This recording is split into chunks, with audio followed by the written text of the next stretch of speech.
Installing an Alaco rolling ladder is a breeze if you follow these simple steps. To begin, the Alaco rolling ladder system includes a ladder with pre-installed hardware, a steel track with brackets and fasteners. That's it. The rolling ladder itself ships as a completely assembled unit. For track installation, all tracks should be set at the vertical elevation from the floor to the center line of the track as specified by the customer. The ladder assembly was specifically manufactured to suit this dimension.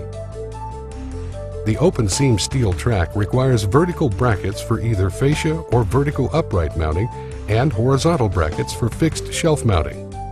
For a vertical bracket installation, simply insert the brackets into the slot in the track and slide into position. You may have to tap the bracket with a rubber mallet to help move it into place.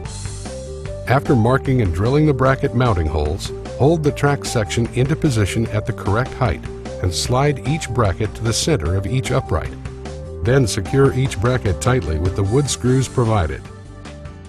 If horizontal brackets are to be attached to a fixed shelf, the same concept applies.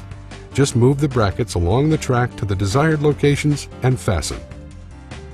For steel track, the maximum horizontal spacing between attachments or mounting brackets cannot exceed 48 inches. Also, there must be a minimum of 24 inches clearance on one end of the track in order to mount the ladder on the track. This is very important. And one more rule, never place brackets at track joint connections, as they cannot work. If you're installing an Alaco ladder with upper roller fixtures, you should mount the ladder on a section of track already installed prior to completing track installation.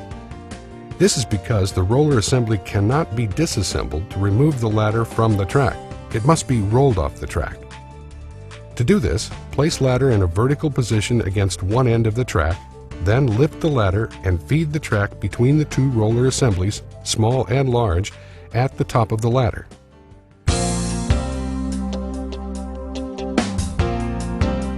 When installing curves, use two connector brackets, one on each end of the curved section of track, as shown here.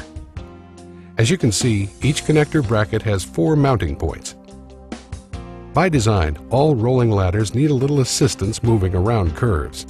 This is accomplished by simply lifting the ladder slightly off the floor while moving it around any curved sections of track.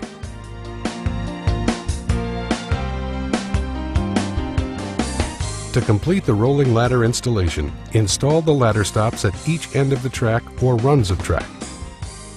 End stop consists of a carriage bolt, a tube, a washer, and a nut.